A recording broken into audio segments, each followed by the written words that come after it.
வணக்க மக்களே, நான் தான் உங்கள் ஜாக்சன். இந்த வீடியோவில் என்எஃப்எஸ் அப்படின்ற பேங்கிங் அவேர்னஸ் பற்றி தான் பார்க்க போகிறோம்.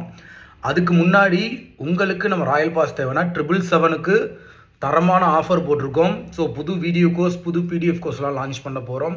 ஸோ இந்த ஆஃபரை யூஸ் பண்ணிக்கோங்க. பர்ச்சேஸ் பண்ணிங்கன்னா உங்களுக்கு எல்லாமே வந்துடும். So A to Z bank எக்ஸாமுக்கான எல்லா மெட்டீரியல்ஸுமே அவைலபிளாக இருக்குது. கொஞ்சம் பல்லு வீங்கிருக்கு, இருந்தாலும் பேங்கிங் அவேர்னஸ் அமைதியாக பேசி போடுறேன், கேட்டுக்கோங்க. முன்னாடி பார்த்தீங்கன்னா ஏடிஎம் நிறையா இருக்குல்ல, அந்தந்த பேங்க்கில் உள்ள ஏடிஎம் கார்டை மட்டும்தான் அந்தந்த பேங்க்கில் போட்டு எடுக்க முடியும். ஃபார் எக்ஸாம்பிள் கெனரா பேங்க் ஏடிஎம்னு இருக்குன்னு வச்சுக்கோங்களேன், நீங்கள் கெனரா பேங்க்கில் போய் போட்டால் மட்டும்தான் எடுக்க முடியும். பட் இப்போலாம் நோட் பண்ணி பார்த்துருக்கீங்களா, எஸ்பிஐ ஏடிஎம்மை எந்த HDFCயில் போட்டாலும் எடுத்துக்கலாம், கெனரா பேங்க் ஏடிஎம்மில் போட்டாலும் எடுத்துக்கலாம். இந்த மாதிரி ஏடிஎம் கார்டை எங்கே போட்டாலும் எடுக்க முடியும்.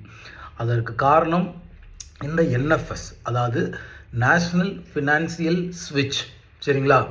இது என்ன அப்படின்னா 2004 ஐடிஆர்பிடினால் இன்ட்ரடியூஸ் பண்ணப்பட்டு இப்போ என்பிசிஏ அதை டேக் ஓவர் பண்ணி வச்சுருக்காங்க. சரிங்களா? ஐடிஆர்பிடியோட அப்ரிவேஷன் என்னன்றதை கமெண்ட் பாக்ஸில் கமெண்ட் பண்ணுங்கள்.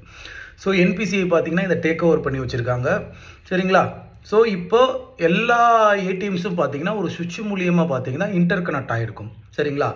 எந்த ஏடிஎம் கார்டை போய் எந்த பேங்க்கில் போட்டாலும் எடுத்துக்க முடியும். அதுதான் இதோட ஸ்பெஷலே.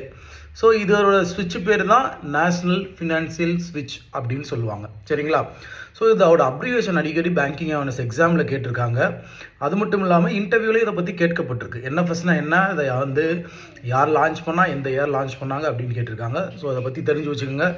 டெய்லி இந்த மாதிரி பேங்கிங் அவேர்னஸ் உங்களுக்கு வந்துக்கிட்டே இருக்கும்னா நம்ம சேனலை சப்ஸ்கிரைப் பண்ணி ஃபாலோ பண்ணிக்கோங்க. உங்களது விடைபெறுது உங்கள் ஜாக்சன். மறக்காமல் நம்ம ராயல் பாஸ் பர்ச்சேஸ் பண்ணிக்கோங்க. டின் டின் டின்.